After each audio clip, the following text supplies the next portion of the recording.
"Ryan, you know where the couch is." That was the only sentence Marcia gave me after I spent 2 hours making her birthday dinner. She didn't look up from her phone, didn't acknowledge the roses I placed by her plate, and didn't even touch the slice of her favorite red velvet cake. For a moment, I stood there frozen, cake knife still in my hand, her silence cutting deeper than anything I could have imagined. I didn't argue, not anymore. I walked over to the dining table, blew out the candle I lit for her, and turned away. Marcia used to look at me like I was her entire future. Lately, she couldn't even look me in the eye. I passed the couch, grabbed my keys, and stepped outside. She didn't ask where I was going, she never does anymore. 10 minutes later, I was standing under the warm lights of the place she never bothered asking me about. The glass doors slid open with a soft hiss. The receptionist gave a quick smile. "Welcome back, Mr. Ryan, would you like the usual suite?" I nodded. "Yes. And get it ready for 2. She blinked. "2, sir?" I smiled faintly. Nancy will be joining me. The hotel wasn't some anonymous space. I bought it last winter, quietly, with no announcement. It was supposed to be a surprise for Marcia, a boutique place she once dreamed of opening. She had the vision, I had the capital. But like everything else, she got bored of the dream before I could put the key in her hand. So I kept it, refined it, polished it, built it in silence, while she live-streamed tea reviews to people who didn't even know her last name. I took the elevator to the top floor, room 1203, my suite, cream walls, dark oak flooring, floor-to-ceiling windows with the city glowing beneath us. This place had warmth Marcia stopped giving me years ago. As I stepped inside, I pulled out my phone. Still no texts, no calls. I checked again, nothing, not from Marcia, but Nancy had says. "Enter single message, are you okay?" That was it, no pressure, no assumptions, just genuine concern. I stared at the screen, my thumb hovering over the keyboard, then set the phone aside. I didn't want to text back, not yet. I wanted one night where I didn't have to explain why I looked exhausted, one night where I didn't feel like a stranger in my own home. I lay down on the plush bed. The pillow smelled of fresh lavender, peaceful. I closed my eyes and exhaled slowly, because the woman who told me to sleep on the couch didn't know I had just upgraded that couch to a king-sized suite in a hotel I owned, and tomorrow morning she'd see me at brunch, sitting with Nancy, smiling, while she sat 3 tables away, wondering when I learned how to smile again. My name is Ryan, 33, architect, calm by nature, patient by habit, and quiet by survival. I was never the loud one in the room, never the man who chased attention. I liked quiet cafes, long drives, city skylines, and the sound of rain hitting glass windows. I didn't grow up with wealth, but I learned to build it, brick by brick, blueprint by blueprint. Maybe that's why I thought I could fix anything if I studied it long enough. Even people. Especially Marcia. Marcia and I met 8 years ago at a rooftop event my firm had designed for a luxury housing client. She wasn't supposed to be there. She was a friend's +1 who had shown up late, hair wind-swept, lipstick half-worn, holding a coffee instead of wine. While others mingled and networked, she walked straight to the edge of the rooftop and stared out over the city like she was trying to read its thoughts. I stood beside her, quiet, observing. "You don't drink?" I asked. She shrugged. "I prefer caffeine over conversation." That was the first thing she said to me. And I, a man who built skyscrapers but could barely start small talk, found myself laughing. There was something magnetic about her, this combination of wit and distance, beauty and restlessness. A contradiction wrapped in confidence. She never begged to be seen. That made her unforgettable. We started slow, coffee shops, bookstore aisles, midnight drives. She'd hum songs with no lyrics, tap her fingers against the window, and tell me that silence was her favorite language. I became fluent in it for her. We fell in love between pauses, our connection quiet but undeniable. She was a lifestyle blogger back then. Her niche? Aesthetic routines and wellness diaries.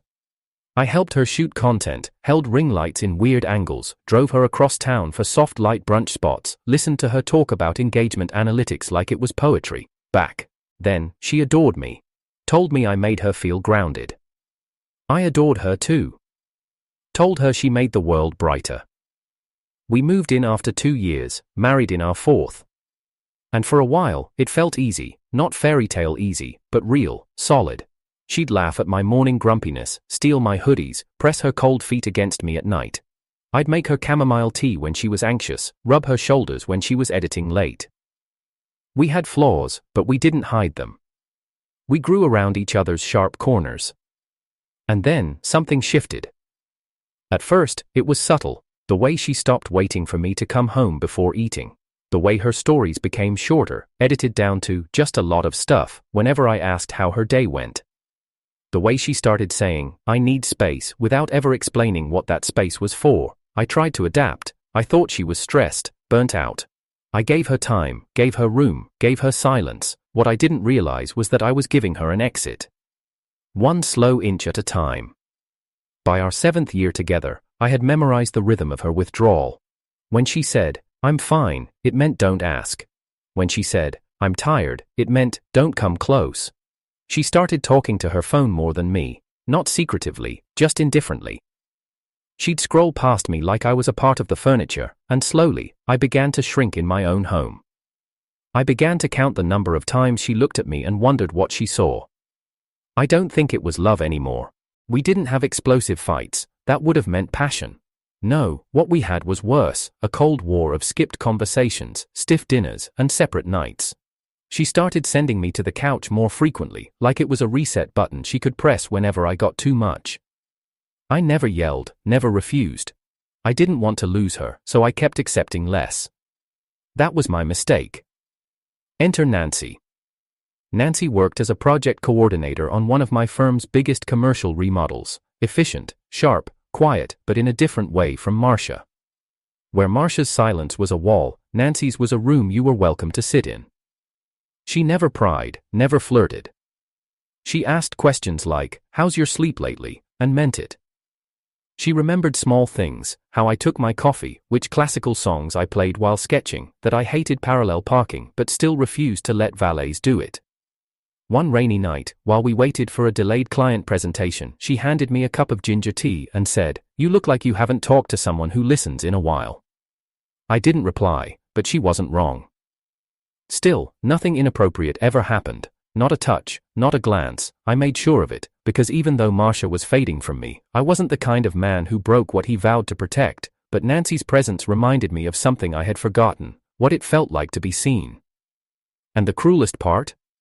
Marcia didn't notice, not my tiredness, not my silence, not my empty side of the bed on nights I worked late. What she did notice was my wallet being a day late in returning from dry cleaning, or when I forgot to like her new post, or when I didn't act happy enough during her live streams. That's when she'd punish me with distance, with detachment, with the couch.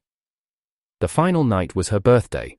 I came home early, decorated the dining area with string lights, cooked her favorite garlic butter salmon, bought her favorite wine, played her favorite playlist. I even lit the cinnamon-scented candle she used to love during our early apartment days. She walked in, saw the table, saw me, and blinked. "You did all this?" I nodded. She checked her phone. "I told you I wasn't hungry." "Still, I thought it'd be nice." She scrolled her screen. "You're too much sometimes, Ryan." She sat, opened her Instagram, took one photo, typed something, and posted. No thank you, no smile. After 5 minutes of silence, she stood up. "I'm going to bed." I stood too. "I'll join you after I clean up." She paused at the hallway. "Actually," she said, not even turning her head, "can you sleep on the couch tonight? I don't know. I need air." And then she walked off. Not angry, not emotional, just numb. Like I was an app she had minimized, not a person who had been building a life beside her for 8 years. That night, I didn't touch the couch, I didn't touch the cake, I didn't touch the table I had carefully set with rose petals. I touched the doorknob, stepped outside, and drove straight to the hotel I had bought in silence. The same hotel she never once asked about. The same hotel that was now the only place I remembered how to breathe. I began noticing it in the smallest ways. The first time was when I texted Marcia that I'd be late due to an emergency site visit. It was past midnight when I walked in, drenched from the storm, shoulders aching from stress. The lights were off, the living room cold. On the table was a single-used plate with crumbs of what looked like cheesecake. Her favorite flavor. Not mine. And next to it, a second untouched slice. That wouldn't have meant much, except I had never seen that brand before. It wasn't from the bakery we used to go to together. Did you eat out? I asked the next morning, sipping bitter coffee. No, I ordered in, she said casually, eyes glued to her phone. For two? She didn't even blink. I wanted to try both flavors. The next was a name I kept hearing, George. She mentioned him casually at first. George from my gym said this smoothie trick works wonders. Then later, George gave me this book, says I'd love it. I tried not to overthink it, but then she laughed one day while texting, and I glanced at her screen. Just one message glowed back. You always know how to make me smile. I didn't ask who it was from. I didn't need to. The truth, I was scared of what asking would confirm, so I clung to denial like a man refusing to look down while walking a tightrope. Because once you look down, you fall. But the tightrope snapped the day I found her in the kitchen, wearing a new dress I hadn't seen before. She was plating 2 servings of tiramisu. Trying a new recipe? I asked, walking in. She flinched slightly, then smiled. Just wanted to surprise you. I nodded, sat down, and took a bite. It was good, perfect, even. She took a bite from the second plate. This one's for George, she said before she could stop herself. Her face froze. So did mine. I mean, he helped me pick the cocoa powder, she added quickly. I thought I'd pack him a piece, as thanks. I nodded slowly, stood up, and excused myself to the balcony. The wind was cold, but not colder than the quiet betrayal I felt curling up in my chest. I didn't accuse her that night, I didn't yell, I didn't throw the plate, I didn't beg for truth, I just went to sleep on the couch. But that night, the couch felt different, not like punishment, like confirmation. The days after that became careful, polite, hollow. She kept smiling, kept posting, kept texting. I kept working, kept breathing, kept collapsing into silence. Then came Nancy. It was an evening meeting that ran late. We were reviewing a hotel layout and Nancy brought dinner for the team. She placed a container next to me. I remembered you like teriyaki chicken with no sesame, she said. I blinked. I didn't know I ever told you that. You didn't, she said. But you picked it out twice before, I noticed. It was that simple, not romantic, not invasive, just observant. And it hit me like a truck. When was the last time Marcia noticed something I didn't say? That night, I didn't sleep on the couch. I slept in the suite at the hotel. I didn't cheat. I didn't even reply to Nancy's message, but I needed space where I wasn't invisible. Days passed, then weeks. Marcia didn't ask where I'd been, but she noticed when I started smiling again. Even if those smiles were rare. She noticed when I dressed better, when I trimmed my beard, when I started coming home later and not always sleeping there. One night, she stood at the door when I came in. You've been different lately, she said. I didn't respond. Are you seeing someone? She asked, almost like a challenge. No, I said honestly, but someone sees me, that's all. She scoffed. Is that a dig? No, I whispered, it's a wound. She stepped closer. Ryan, what are we even doing anymore? I looked at her, really looked at her. Her flawless face, perfect makeup, the robe I had gifted her for our 4th anniversary. She wore it like a costume, and I realized I didn't recognize her anymore. We're pretending, I said. You pretend I don't exist unless I upset you. I pretend you still love me. We're both lying, but only one of us is getting attention elsewhere. Don't twist this, she snapped. George is just a friend. And I'm your husband, I said coldly. But you haven't touched my hand in 3 months. You haven't kissed me without checking the angle for your camera. Tell me, when you post about your happy mornings and sweet breakfast rituals, are those real? Because I'm always eating alone. She folded her arms. You're overreacting. And you're underloving, I shot back. The argument didn't explode. It cracked, quietly, like glass under pressure. We both went to bed. Separate sides, separate worlds. The next day, Marcia left for a weekend retreat with friends. She didn't invite me. I didn't ask to go. But that night, Nancy sent a message, just one line. If you ever need someone to talk to, I don't mind being a pair of ears. I didn't answer, but I didn't delete it either. Marcia came back 2 days later, wearing a bracelet I didn't recognize. I asked where she got it. She hesitated, then said, "It was a gift, from the retreat." A week later, I bumped into George at a coffee shop. He didn't recognize me, but he smiled too widely, ordered 2 matcha lattes. I stood in line behind him, watched him laugh with the barista, watched him type a message as soon as he left.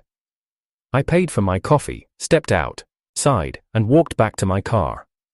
Inside, I sat in silence for 20 minutes, then drove to the hotel. The receptionist greeted me again. "Mr. Ryan," she said, "should we prepare the suite for another long stay?" I nodded. "Yes, and from now on, call it the Whitestone." She tilted her head. "Isn't that Marcia's?" "Yes," I cut in. "Her dream, one she forgot." I remembered. I checked into my room, changed into something comfortable, and opened my laptop. New project folder, closure. I didn't hate Marcia, not yet, but I was beginning to understand what it meant to stop loving quietly.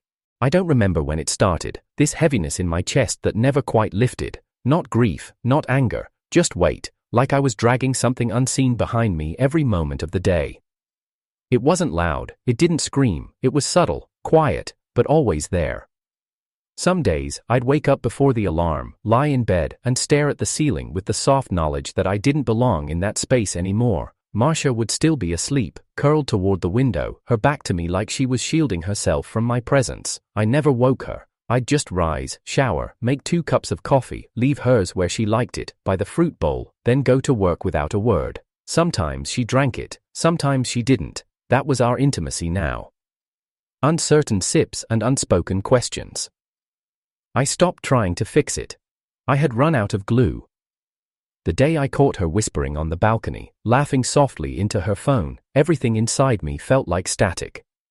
I didn't need to ask who it was. I didn't want to hear another, "It's not what you think." That phrase had become her shield, but what made it worse wasn't that she might have lied to me, it was how easily she could lie without blinking, without flinching, without guilt. She didn't even try to cover it up anymore. I kept telling myself I was imagining things, that I was too sensitive, that maybe I was jealous of a friendship I didn't understand, but jealousy isn't born from insecurity, it's born from patterns. And Marcia had built hers brick by brick, day after day, smile after smile she never gave me anymore. I felt like a stranger in my own house. I'd walk into the room and she'd go silent. I'd ask what she was doing and she'd wave it off. Just editing.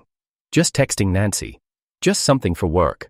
But even lies had texture, and hers felt smoother than truth. Nancy wasn't my escape, she was my mirror. She reflected what I had forgotten I deserved: kindness without condition, attention without pressure, presence without guilt. She didn't try to fix me. She just saw me. Listened when I spoke, remembered the things I forgot I had said. She made me feel human again, not as a temptation, but as a reminder. But the guilt followed me like a shadow. Not because I did anything wrong, but because I let someone else fill a space my wife had abandoned. That night, I stood in front of the bathroom mirror, gripping the edge of the sink until my knuckles turned white. My reflection looked like a man I didn't know. Pale eyes, tired mouth. I hadn't smiled in days, the real kind, the kind that wasn't for show. I rinsed my face, hoping water could wash away a loyalty that was bruising me to death. One evening, Marcia came home with a new necklace. She tossed her keys in the bowl, took off her shoes, and didn't say a word about it. I noticed it, of course, she wanted me to. The pendant glittered just enough under the hallway light. I asked where she got it. "Gift bag from the shoot," she replied. "Brand stuff, influencer perks." She never lied well, but I nodded anyway. I was tired of calling her out on things she no longer bothered to defend. The real pain wasn't in betrayal, it was in detachment. Watching someone who once clung to your arm now retreat like you were a burden.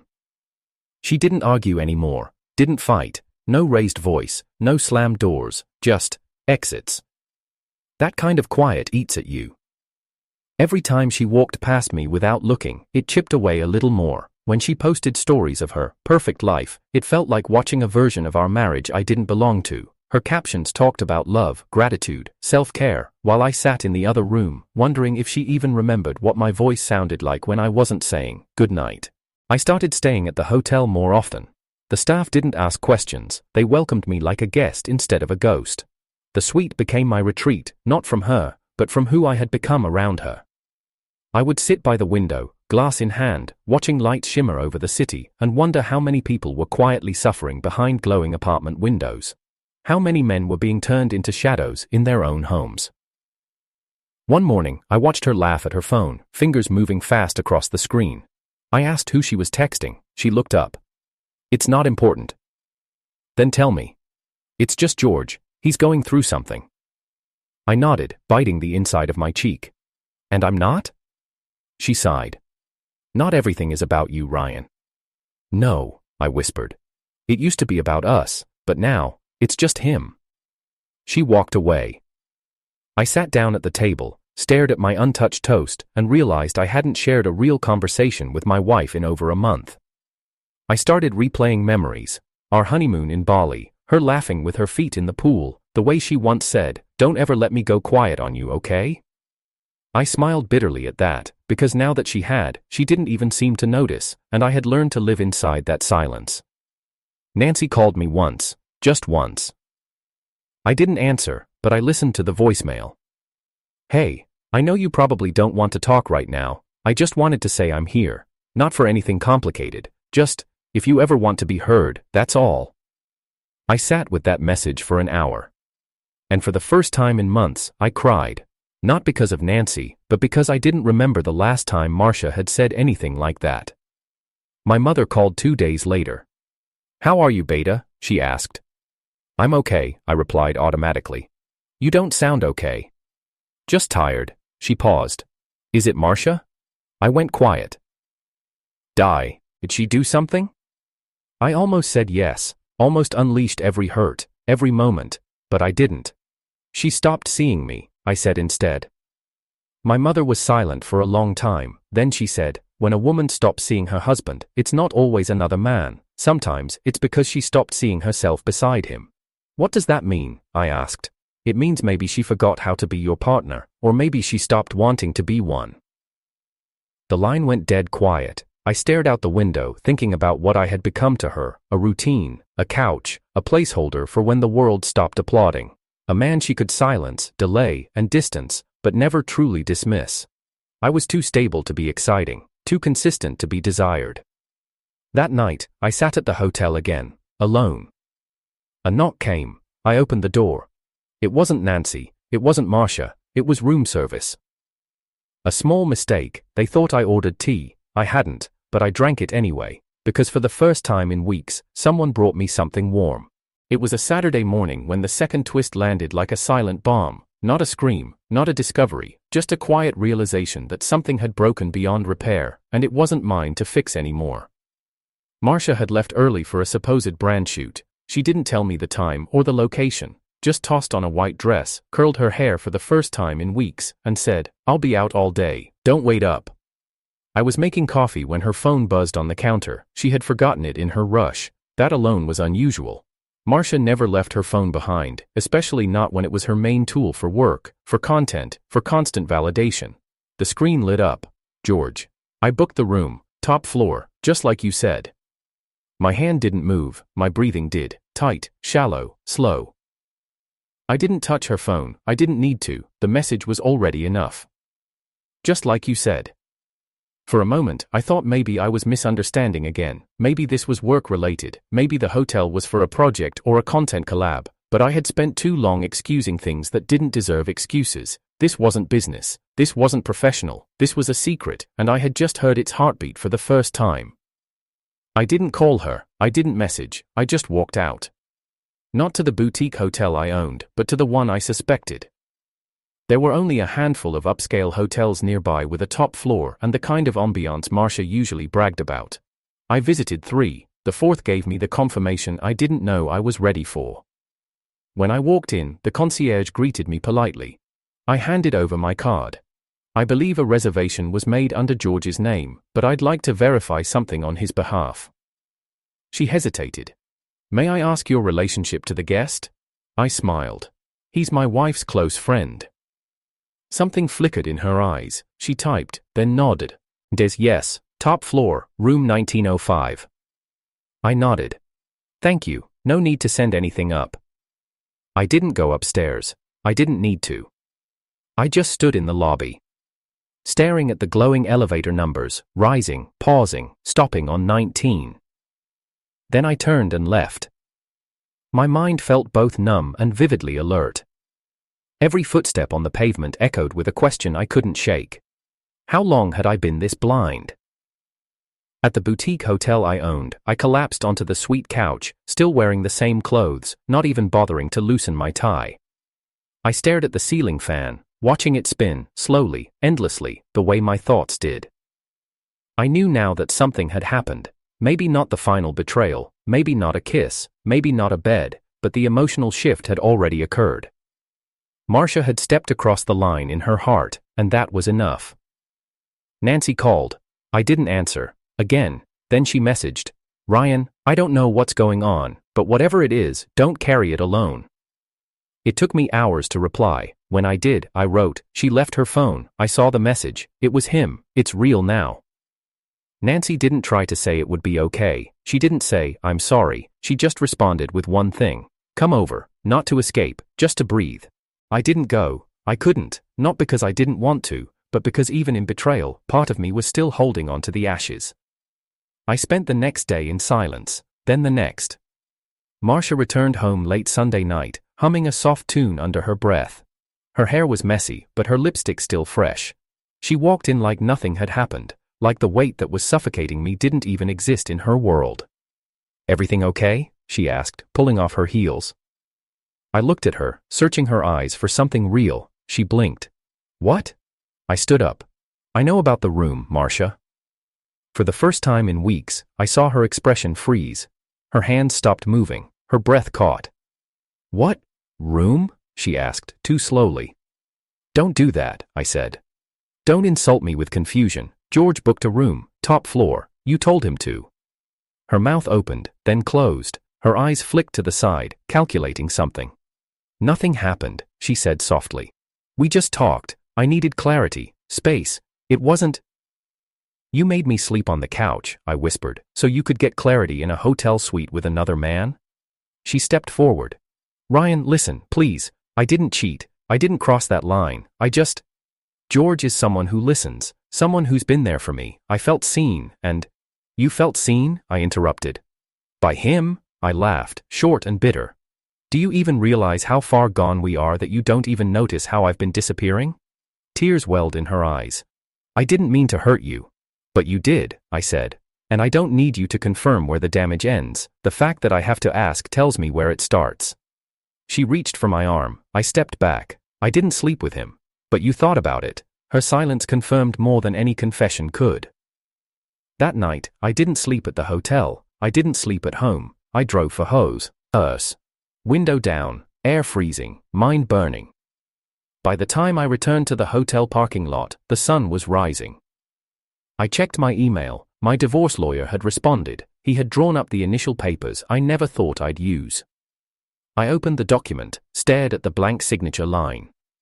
Somewhere in the building above me, a room sat untouched, empty, silent, and so did the last piece of love I had left to give her. I didn't tell Marcia I had seen the hotel confirmation. I didn't throw the name George in her face every time she entered a room. I didn't explode, accuse or chase. I waited, and when you wait in silence, the truth always arrives by itself. It came 3 days later. We were sitting across from each other in the dining room, the air heavy with a quiet so sharp it could cut skin. She was eating pasta, her fork scraping too loudly against the plate. I had no appetite. I was just watching her, memorizing her, trying to figure out how someone I once adored now looked like a stranger wearing her skin. "I talked to George today," she said, without looking up.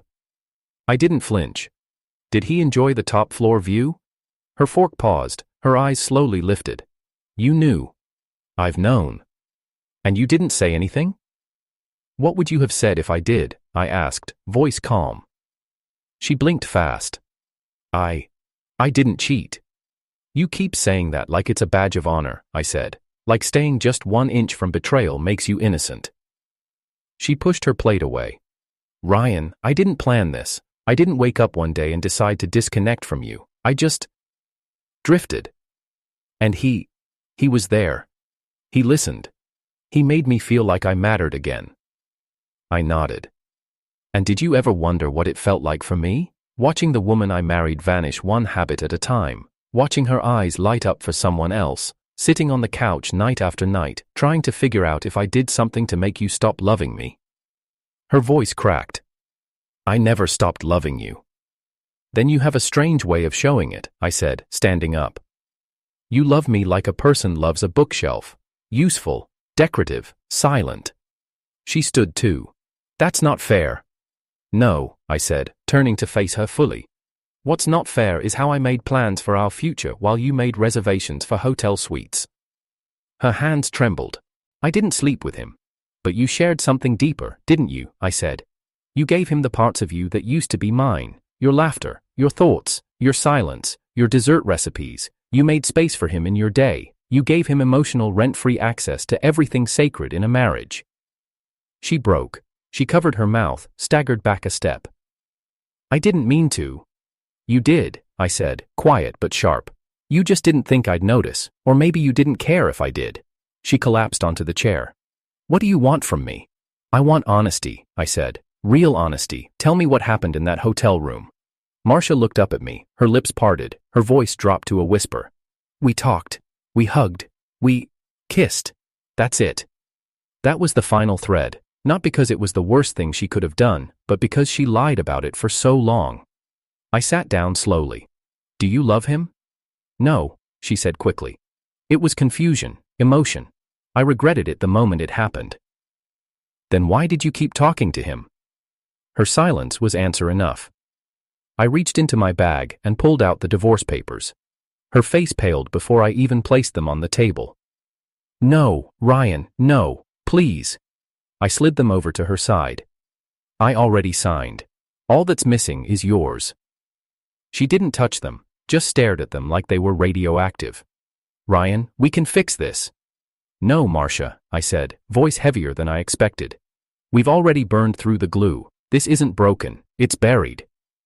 Tears spilled down her face. You're really giving up on us? No, I said. You gave up on us a long time ago. I'm just accepting it. Her hands shook.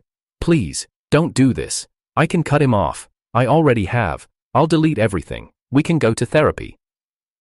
It's not about him anymore, I said. It's about me, about what you made me feel, what you took away from me. While I stayed loyal to a ghost of you. She cried harder. So what, you'll go be with Nancy now? She wins?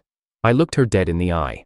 Nancy never tried to win. That's the difference. She never asked for my love. She just treated it like it mattered when no one else did. Marcia covered her face. You don't mean this. You don't. We've built so much. 7 years. That has to count for something. It does, I said softly.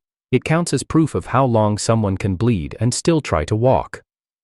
I stood up, picked up the pen beside her hand, placed it gently on the paper. I'll come by tomorrow for my things. She whispered something, but I didn't hear it. Or maybe I didn't want to. I turned and walked toward the door. She chased me, gripped my arm. Ryan, please. I stopped, looked down at her fingers wrapped around my sleeve, then I looked into her eyes. You told me to sleep on the couch, I said, but you never once asked why I was always up so late. Why did I look so tired? You never asked what was keeping me awake. You just needed me to be quiet, out of the way. She let go. I left. That night, I didn't go to Nancy's. I went back to the hotel suite. I lay on the bed, fully dressed, staring at the ceiling. The city glowed outside my window, indifferent. I didn't cry, I didn't scream, I just felt done.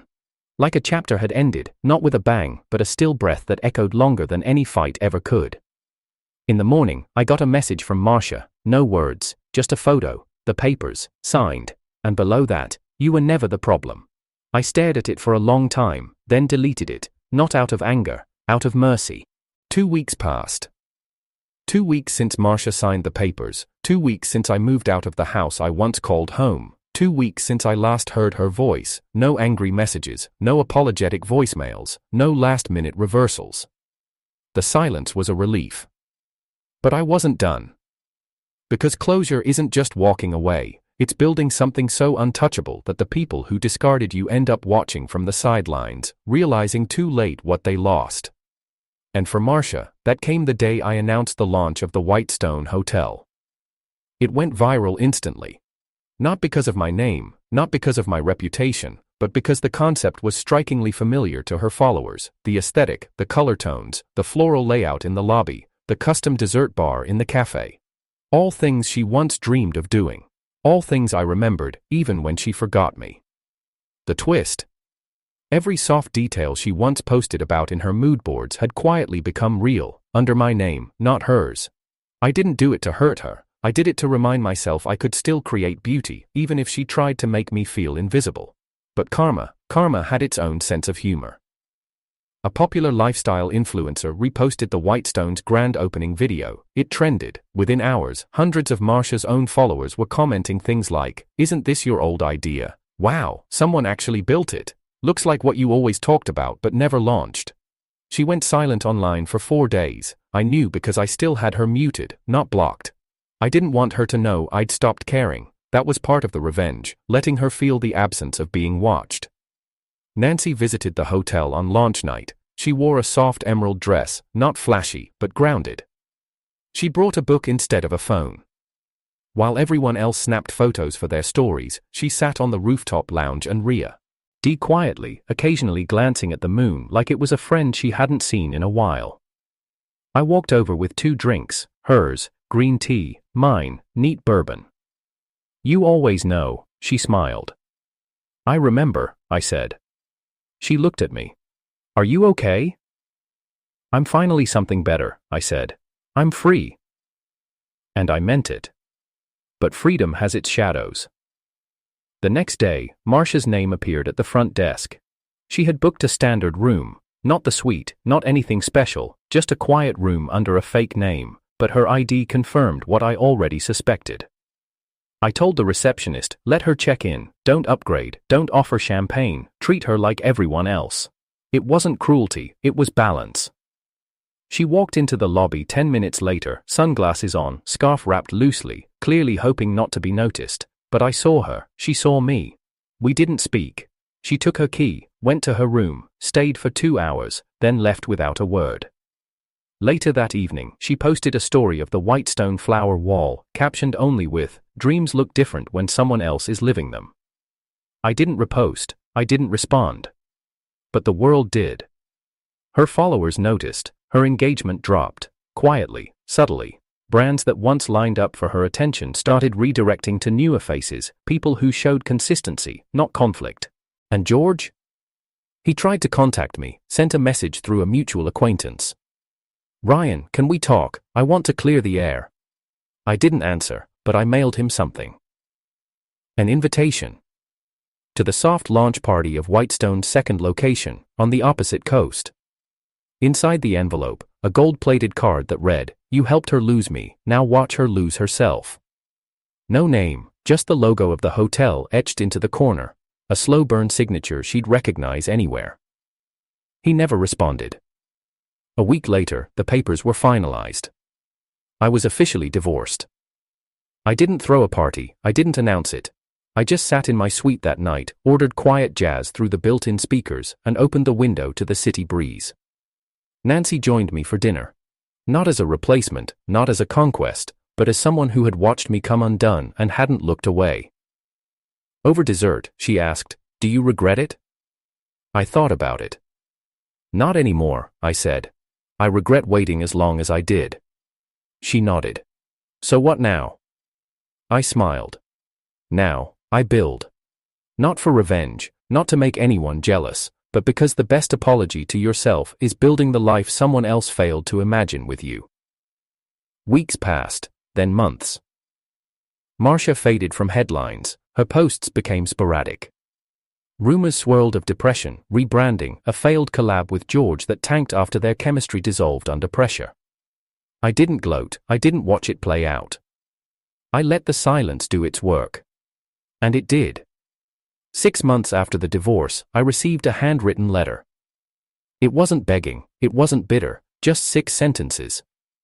"I lost you long before the hotel. I stopped appreciating the man who built dreams in silence. I confused attention for affection. I know now that you didn't leave me. I pushed you out with every ignored kiss. I'm sorry." No return address, no request to meet. Just thou. And I placed the letter in the back of a locked drawer. Not out of hate, but out of respect for the version of her that finally understood. Nancy and I never rushed into labels.